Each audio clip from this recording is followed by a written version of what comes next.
దేవుని నామానికి మహిమ కలుగును గాక. ప్రియ దేవుని బిడ్డలారా, ఈ యొక్క ఉదయకాలంలో ఈ దినం దేవుని వాగ్దానానికి ఎంతమంది బిడ్డలైతే ఆహ్వానించబడుతూ ఉన్నారో, ఎంతమందికి అయితే ఈ వాగ్దానం రీచ్ అవుతూ ఉందో వారందరికీ కూడా ప్రభువైన యేసుక్రీస్తు నామం పేరిట ప్రత్యేకమైన వందనాలు. దేవుని బిడ్డలారా, దేవుని యొక్క అత్యధికమైన ప్రేమను బట్టి మనందరం కూడా కుటుంబంగా సమకూర్చబడ్డా, చదువు చేయబడ్డా. దేవుని ప్రేమ మాత్రమే ఈరోజు మనందరినీ కూడా ఈ రీతిగా సమకూరుస్తూ ఉంది, ఈ రీతిగా మనలో కుటుంబంగా కడుతూ ముందు కొనసాగుతూ ఉంది.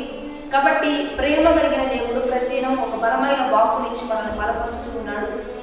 ఈ దినము దేవుడిస్తున్న బలమైన వాక్యంతో చూద్దాం. పరిశుద్ధ లేఖన గ్రంథంలో నుంచి మార్కు శుభవార్త 16వ అధ్యాయం 15వ వచనం చదువుకుందాం. మీరు సర్వలోకములకు వెళ్ళి సర్వ సృష్టికి సువార్తను ప్రకటించుడి.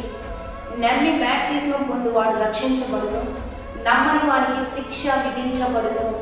ఈరోజు దేవుడు బిడ్డారా, సర్వ సృష్టికి వెళ్ళి సువార్తను ప్రకటించమనే బాధ్యత రక్షించబడిన మనకిచ్చాడు ఈరోజు దేవుడు. ఈరోజు నమ్మి బాప్తిస్మం పొందిన వాడు రక్షించబడును, నమ్మని వారికి శిక్ష విధించబడునని దేవుడే సెలవిస్తూ ఉన్నాడు. కనుక శిక్షలు అనేవి ఉండే దేవుని బిడ్డారా, నరకాగ్నిలో భయంకరమైన శిక్షలు ఉంటూ ఉంటాయి.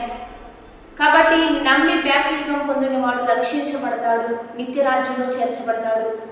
కాబట్టి ఈరోజు దేవుని బిడ్డారా, ప్రతి ఒక్కరికి మనం సువార్త అందించాలి, వారికి మనం తీసుకుని వెళ్ళాలి. నిజదేవుడు, రక్షకుడు, అనేకులు ప్రేమించేవాడు, మన కొరకు ఒక మంచి పరలోక పట్టణాన్ని ఏర్పరిచిన వాడు అని ప్రతిదినము కూడా వాగ్దానపూర్వకంగా మేము తెలియజేస్తూ ఉండాలి. మీరు అనేకులకు షేర్ చేస్తూ, మీ మాటల ద్వారా, మీ క్రియల ద్వారా అనేకులకు తెలియపరుస్తూ సర్వ సృష్టికి కూడా మరి క్రీస్తు ప్రేమను అందిస్తూ ఉండాలి. అందుకని తప్పనిసరిగా షేర్ చేస్తూ ఉండండి. దేవుని బిడ్డలారా, అనేకులు పంచిపెడుతూ ఉండండి. అనేకులు మీరు రక్షించిన వాళ్ళు అవుతారు, వాక్యాన్ని అనుసరించి నడుచుకున్న వాళ్ళు అవుతారు.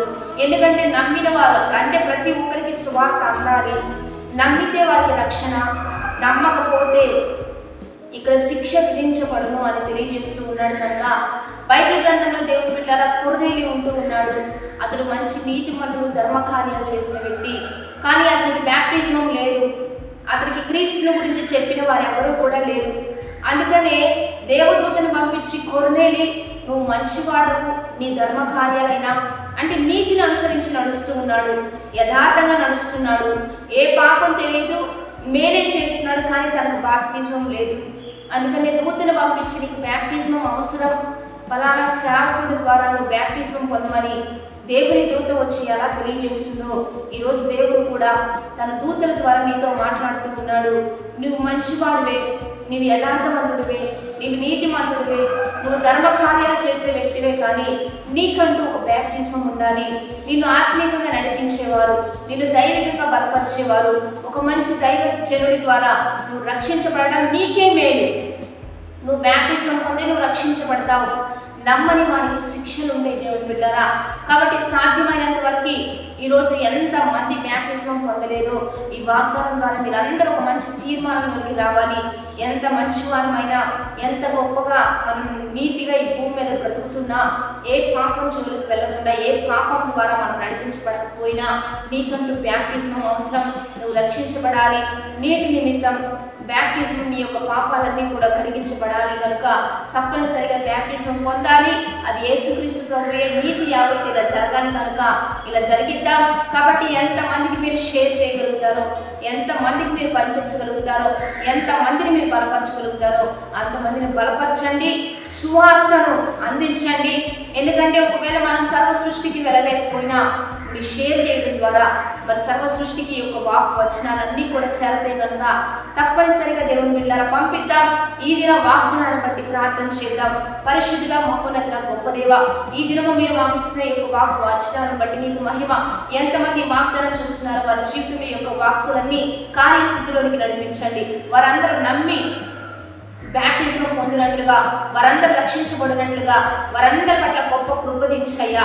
మంచి మారు మనస్సు, మంచి హృదయాన్ని, నూతన జీవాన్ని, నూతన అభిషేకాన్ని, నూతన కృపలను, నూతన ప్రత్యేకమైన ఆశీర్వచనాలతో వారిని వారి కుటుంబాలను నింపి నీ నామానికి మహిమ తెచ్చుకోమని ఈ ఉదయకాల వాగ్దానం అనేక దీవెనకరంగా, ఆశీర్వాదకరంగా మార్చి ఈ నామానికి మహిమ తెచ్చుకోండి. ఈరోజు ఎంతమంది బిడ్డలు బర్త్డేస్ జరుపుకుంటున్నారో, మ్యారేజ్ డేస్ జరుపుకుంటున్నారో వారందరికీ శుభములు ప్రకటిస్తూ ఉన్నాం. వారి బ్రతుకు దినములు అధికంలో ఉన్నట్లుగా మీరే సహాయం చేయమని ప్రభువైన యేసుక్రీస్తు నామమున పేరట అడిగి వేడుకొని ప్రార్థిస్తూ ఉన్నాము గొప్ప తండ్రి. ఆమేన్. కాబట్టి దేవుని బిడ్డలారా, ఈ వాగ్దానం తప్పనిసరిగా సర్వ సృష్టికి పంపించండి, అనేకులను రక్షించండి. అది మన బాధ్యత. దేవుడు మనకు తెలియజేసాడు వాక్యానుసారం. కాబట్టి పంపిద్దాం. లైక్, షేర్, కామెంట్ చేస్తూ దేవుని నామాన్ని మహిమపరుద్దాం. దేవుని బిడ్డలారా, అక్టోబర్ 1 నుంచి నవంబర్ 9 వరకు 40 దినాలు ఉపవాస ఆరాధన జరగబోతున్నాయి. మీరందరూ ప్రార్థించండి, కలుసుకోండి. తప్పనిసరిగా దేవుడు గొప్ప కృప, గొప్ప కార్యాలు, ఎన్నో అద్భుతాలు ఇక్కడ జరిగించబడుతూ ఉంటే కనుక అందరం కలిసి దేవుని నామాన్ని మహిమకరంగా ముందుకు కొనసాగుదాం. Have a blessed day. Amen.